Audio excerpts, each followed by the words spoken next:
Hi and welcome to my new video. Before anything else, there was a small apology because I haven't posted anything in almost a year, and that's a long time. But the thing is that this year wasn't wasted. Actually, it was the complete opposite. I kinda went on a journey to level up my skills in embedded systems. And before we get to today's project, I need to tell you a short story. After my last video, many of you suggested making a PCB for it. I jumped straight into full custom PCB design with almost no experience. I copied schematics, stitched them together, and hoped they'd work. The moment I reached the antenna, I realized I wasn't learning.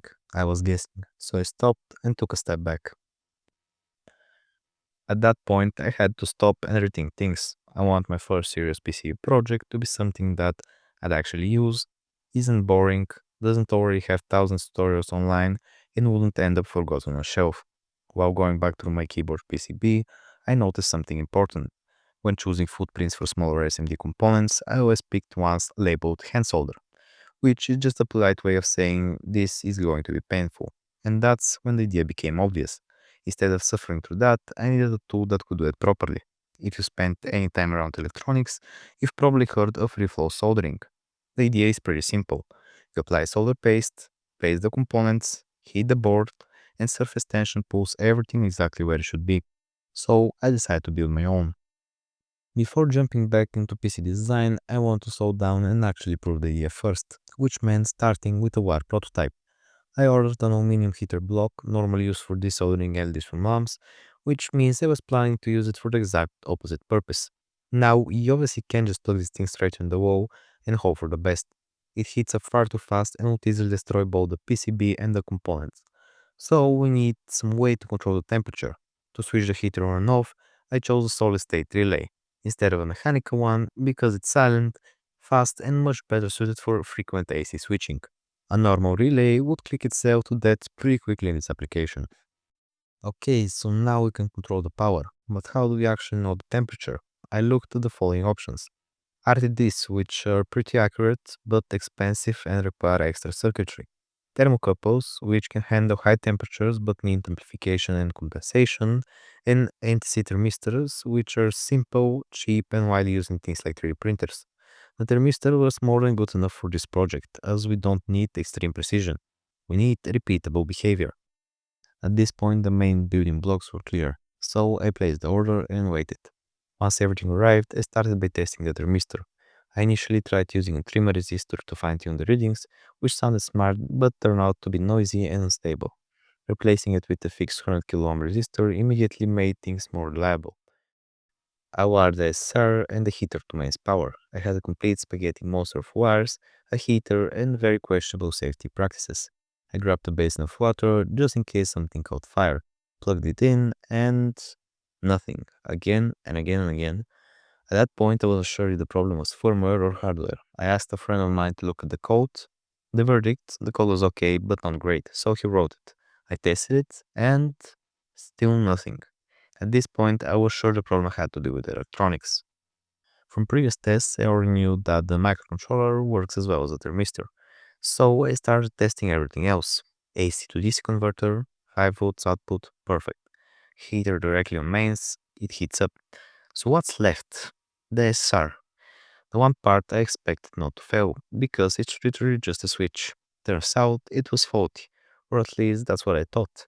After measuring it, I realized the actual problem wasn't the SR itself. It was the transistor on the dev board driving it. It only allowed about 3 volts through, which was enough to activate the relay. That's why I desoldered it completely and put it directly on the breadboard. But that creates a new problem. The relay needed 5 volts, and the MCU only outputs 3.3 volts. So the temporary solution was me. I became the switch.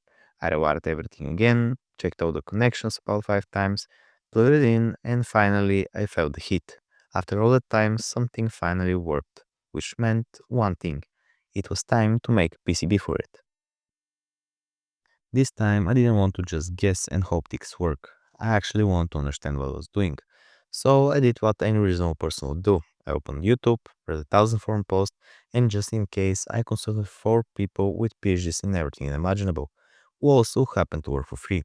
But Joe's side, I didn't rely on only AI. I joined the biggest electronics subreddit, I asked a lot, and at that point I decided not to terrorize just one platform and also moved on to Discord. I joined the official KiCad Discord where there is a channel literally called Beginner Help, where everyone was asking questions about everything except KiCad. So I joined in, and honestly, people were insanely helpful.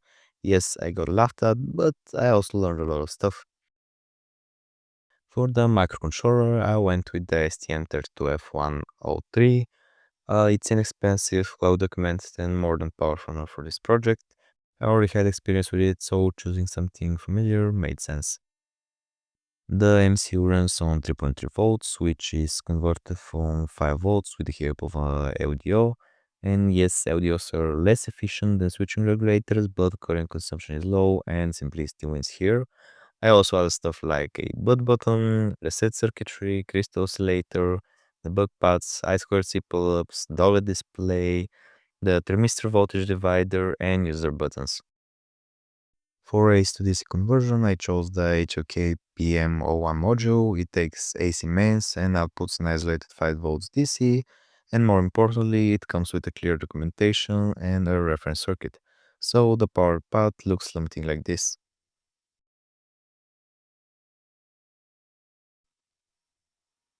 This part took the longest. I initially considered using the 2 amp SR that I used in the wire prototype, but the math was uncomfortable. That's way too close to the limit.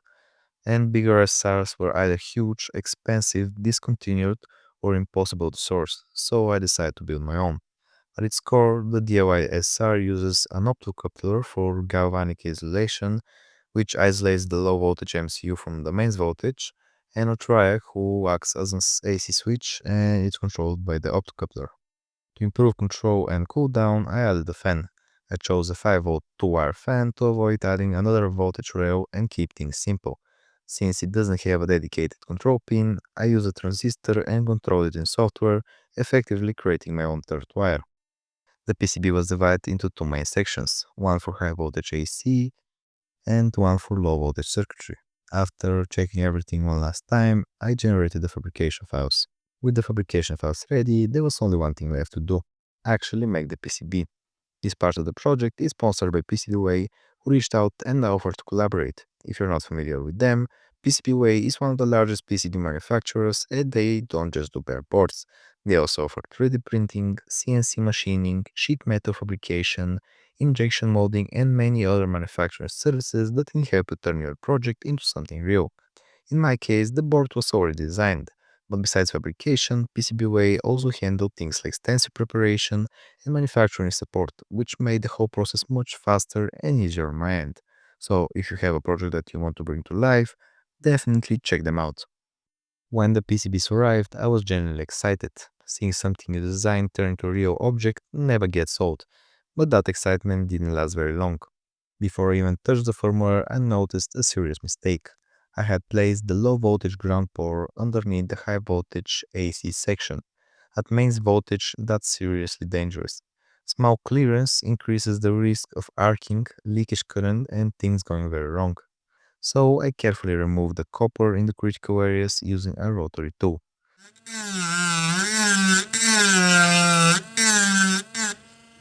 My neighbors probably hate me because of the noise, but at least I end up with a safe and usable PCB. With that problem out of the way, I moved on to wiring the OLED display, and once again, things didn't go as planned. The display came with hairpins, and while removing them, one of the pads lifted. At that point, the screen was basically dead. But after looking closely, I spotted a tiny bit of copper trace still exposed. So I did what an insane person would do and started performing a PCB surgery. After about 20 minutes of fighting with a wire thinner than my patience, I got it working. Now we finally get to the part that definitely won't take too long to be done. First, I did the OLED display. Once this device stands alone, it won't be connected to a computer, so I needed a way to monitor what's happening internally. Next was a thermistor, where I reused the logic from the wire prototype, which worked great, and after that I moved on to the fan, and immediately hit another problem. I routed the fan control to pin PA5. Turns out, it doesn't support hardware PWM, so I had two options: cut traces and rewire, or solve it in software. Given my recent experience with microscopic wires, I chose software. I implemented firmware PWM using timers. So fan speed is now fully controlled by firmware. With all the low voltage stuff working, it was finally time for the high voltage components. I wrote a very simple test, not control logic, just a sanity check. I plugged it in and it worked. So now came the actual challenge. My first control strategy was very simple. When we are far from set point, set power to full. When we are closer, reduce power. And when we are very close, give small pulses. It worked, but it overshot the temperature by more than 100 degrees, which is not great. So I implemented peak control. Overshooting dropped from around 100 degrees to 60 degrees, and after all of tuning down to about 30, which is still too much. So instead of tweaking numbers, I started thinking about physics. The problem is delay. The heater heats up the plate quickly, but the thermistor lags behind. There's thermal mass, contact resistance, and physical distance involved. So by the time the firmware reacts, the heater has already delivered too much energy. Instead of reacting continuously, I switched to a time windowed, peak-based approach. The idea was the following. Apply power for a fixed time window, turn the heater off, wait for the temperature to peak, measure the temperature rise, and use that to calculate the next time window. Overshooting dropped to around 5 degrees. At this point, the firmware was finally doing what I wanted. After all that chaos, it was time for the most peaceful part of the project. I opened Fusion and started designing the enclosure. Nothing fancy, just a box that houses all the electronics and keeps everything safe and contained. For the filament, I chose ASA.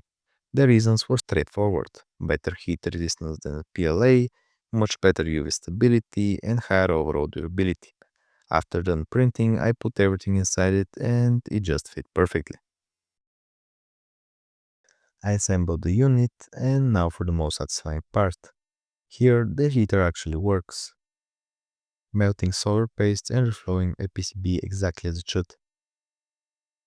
So yeah, that's pretty much it. I hope I didn't bore you too much with this project, but this video was really about the journey, all the mistakes, fixes, and problem solving that went into making this thing actually work. Covering every technical detail would have made this video well over an hour long, so I kept it focused and left the deeper technical explanation for the GitHub repo. That's where you'll find full documentation on how everything works and where you can ask technical questions if you want to explore the project in more detail. That's it for me, thanks for watching all the way through, and until next time, which I hope won't take another year.